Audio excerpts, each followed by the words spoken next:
UFC featherweight Mike Grundy, thank you so much for coming on. You were under quarantine in London. How has the last 24 hours been for you? It's been pretty boring, I mean, nothing much you can do in your room. You're on your own, but I've managed to get a training session in, and I'm keeping sane. Oh, what does your training session look like? Well, we've not got much room, to be honest. We've only got like 1 meter by like 2 meters, so we've not got much space. So it's like 20 seconds work, 10 seconds off for like 40 minutes, 50 minutes, just getting a sweat on, really. You made your UFC debut and got a great finish, and it was a great performance. And then you've been out for almost a year now. It's kind of crazy the roller coasters you've been on, with the injury and the cancellations. Can you describe like what you have been through the last year or so? Yeah, it's just been very frustrating, really. I suppose really pissed me off that I've had to sit on the sidelines. But in between, I've been training. We've had lads fighting, so I've always been helping coach and train them as much as I can. But yeah, obviously, I was supposed to fight Movsar last year in China, so I've already prepared for this guy. But yeah, it's been very, very frustrating, that I've had to sit on the sidelines and watch featherweights climb the rankings and make statements when I just know I can be there and I'm better than these guys. So yeah, it's been frustrating. Yeah, you mentioned that you did prepare for Masvar last year in your fight in China. Now, how much has that helped you with this camp preparing for him this time around? Yeah, it's been fine. We don't really make any game plans. We train hard around where we are at Team Carbon. The coach kind of gives us certain techniques to work on that he feels that we'll catch in the fight. But yeah, it's supposed easy, that I've watched him a little bit more as well because he's had another fight since I was supposed to fight him. So yeah, we've had some good footage on him, and I'm very confident. Were you kind of surprised that they didn't rebook the Amir Khani fight for Fight Island? Because he just fought a few days ago, and I figured, why did they just put this together, you and him? Yeah, I mean, I think Mac One's still definitely one I've got my eye on. He's definitely still think I'll fight in the future with him. But I think obviously, I think he had teammates on the 11th and I had teammates on the 25th, so it kind of made sense that we all go. Because if my coach went with me on the 11th of July and then he had to come back and Darren was fighting on the 25th, then he would have had to quarantine. Would have been a tough training, tough for my coach as well. So I think they kind of just put us all on the same bill on 25th, and him and his teammates on the 11th or close to the 11th. Before we go further about your opponent, I wanted to ask you about, since we're talking about Amir Khani, you were set to fight him at UFC London, and then they canceled the event pretty much on fight week. That must have been really, really frustrating. And what was the impact of that cancellation on you personally? It must have been a financial burden, right? Yeah, it was, and because obviously I've had so long off before that as well. I was supposed to fight in China and I got injured, and then I was supposed to fight in London. Then just a week before, I mean, I was getting ready to go out on the Monday, Tuesday, and I found out on the Sunday to go to London. So yeah, that was tough. But the UFC did what was right, I thought, and they did pay us our show wage for the fight in London. So we got some just to kind of carry us over to this fight, really. But yeah, it was financially, because I've got a family as well. It was tough at the time to kind of keep going. I mean, I've had a few sponsors that's helped me out and stuff, which is big for me. But yeah, financially it was tough to not be fighting, even mentally, to not be fighting, because I love to be active. I've been being active my whole career through my wrestling career and everything. So to not be able to compete was pretty tough. You also had a lot of hype coming in. It was in London. You had that documentary series coming out, and it's just like, man, it kind of, I could feel like the frustration. You know what I mean? Because you did have a lot of built up, momentum. Yeah, I did. I had a lot of support, and I've still got a lot of support for this. But I did have a lot of support coming down to London to watch me.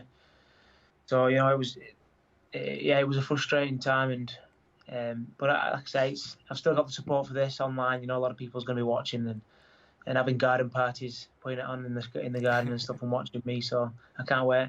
Did you ever contemplate fighting on the Cage Warriors event that week? Uh, I don't know if we got asked. I don't know if my manager got asked, but it wasn't really something that I probably would have wanted to do. I mean, I'm in the UFC, and I feel like that was I mean, Cage Warriors is a great show and stuff like that, but I just feel it wasn't right to do that. I'm in the UFC, even though I would have got paid and stuff, but I'm in the UFC and I want to be fighting in the UFC, so that's that. I wouldn't have done that, I don't think. It kind of puts your reputation on the line somewhat, right? Yeah, and I think I don't know if on your I think even on your record, whatever it is, win or loss, I think it goes down as a Cage Warriors fight. Yeah. So yeah, I wouldn't have done that. Yeah. Plus, I think fight with me versus Makwan was a very good European fight, and I think it would have been wasted at being on a Cage Warriors show with not as many people watching. I think me against Makwan was a great fight for the fans as well.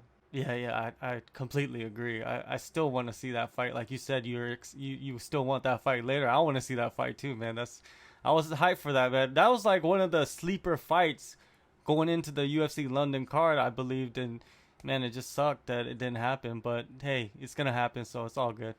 I think I think a few of my fights are sleeper fights. A lot of people are sleeping on me. I think, what I mean. I've got this fight coming up. I'm underdog again, which I don't mind. I mean, I love proving people wrong. So I'm definitely a sleeper in the division, which I don't mind. I'll creep up there, and before you know it, I'll be in top 10. Definitely. Now, after that cancellation, did you go back and just relax, or did you just decide, okay, I'm gonna continue trading, I'm gonna stay ready, and if there's a short notice fight, I'm gonna slide in there if I can? Yeah, well, I couldn't. Like I said, I couldn't believe it in my head, so I just carried on training as if I could possibly fight even in London or in America or something. So I tried to stay. I stayed fit, and if the call up come and I could possibly fight somewhere else, or because no one knew what was going on, even the UFC didn't fully know what was going on, so the fights could have gone anywhere, So, and then Dana talked about the UFC Fight Island, and we didn't know where that was. We didn't know how soon it would come around, so I just stayed fit. As soon as I got told, I carried on training. In Wigan, how did the lockdown affect you? Was there a lockdown, for the past couple of months? What was going on in your city? Yeah, pretty much. I think around early March it started. We just got locked down. All the gyms shut. But luckily enough, I have my own gym, and I could still go and train because they said you can go out for one exercise a day and stuff. So I went down to my gym with my son. My son who's 15, Jack. He's a talent for the future, definitely. So he understands how to wrestle. He understands how to fight. So I managed to go down there and train and also help him out as well. Make him better fighter as well. So he's really enjoying it. But yeah, I had a good training partner in him. And then when I got told I was fighting, I was in Liverpool full time then. That's awesome, man. A lot of bonding with your son. How long until he's giving you a run for your money, you think? How many years? Yeah, he's already giving me a run for money. Already now. Yeah, he's 15 and he's like 69 kilograms. He's already a handful. He's training with the professionals now in Liverpool, and the lads, the bantamweights, are saying that the bantam professionals and the amateurs are saying that he's already good. He's already hard work for them. But he's been wrestling for 10 years now as well. He started at 4 or 5 year old, so he's been doing it a long time. It's in the blood, man. It's in the blood. Now, after a few fights at Fight Island, a few events at Fight Island, and watching it on TV, what are your thoughts on the whole concept that they have created? I think it's great. I think what Dana's done is fantastic. Keeping us active, especially somebody like me who's probably not been as active over the last 15 months. So keeping us active and making sure we can get money for our families. And also, I think from a business point of view, there's going to be much more people watching it because there's no other live sport really on in the world. There's no boxing on, so it could convert a lot of fans from boxing to watching MMA. People love to bet, especially over here in UK. So if people love to bet, the only live sport to really bet on is going to be UFC. So it's definitely going to convert a lot of fans. I think it's brilliant what Dana's done, and I take my hat off to him. With the fight coming up, you said that you had fight camp in Liverpool. Has it been small groups, or have you been doing full practices with the team? The team's been in, but we have been sticking to our own groups. We're within our weight, and we've been very, very cautious with everything, the cleaning and stuff like that. We've had to clean the mat afterwards, after every single training. And all our equipment, and we followed the rules really, because in UK they let us the elite athletes train, the professional athletes. They said that we could train because obviously, you know, they want to get us back fighting and get us back stuff on TV really for people at home. So yeah, we've followed all the guidelines and I've had a great camp. Now, with your opponent, you know, since you guys were matched up, he's fought already. Have you seen anything different from him in his fight since you guys were booked? No, not really. He's quite scrappy on the feet. He's obviously got decent wrestling, mainly a Greco guy. You know, Greco guys a bit different to what I am. I'm a freestyle wrestler. I'm more like I'll attack the legs. He's more like upper body clinching work, but he does, you know, he will attack the legs, but it's mainly to get the clinch to the body. He's quite good on the cage, but everything I've seen, I feel that I can do better, and I feel that you know, I've got the edge on the wrestling side of things, and that's his main game, is his wrestling. That's you know, I think you're going to see some good scrambles in this. You know, I think definitely has got a potential fight of the night. I know no one wants to really go and get a bonus fight in the night. Everyone wants a performance, which I still do, but I just see this fight being that type of fight, up and down scrambles, you know, catching shots. So I think it's a great fight for me to show my skills, but it's a great fight for the fans again. Do you think there's a higher percentage of a submission rather than a TKO finish in this fight? Yeah, I'd say so. Yeah, I think you know, I could catch his neck in the scramble.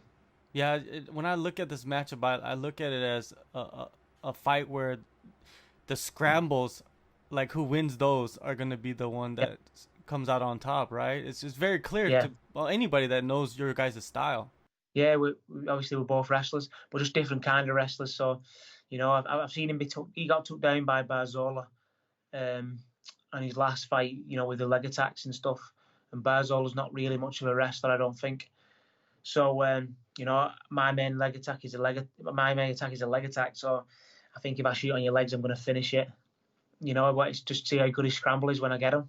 July 25th, UFC Fight Island, Abu Dhabi. Mike Grundy, thank you so much for the time, man. Always good chatting with you. Yeah, thanks very much for having me on again. Appreciate it.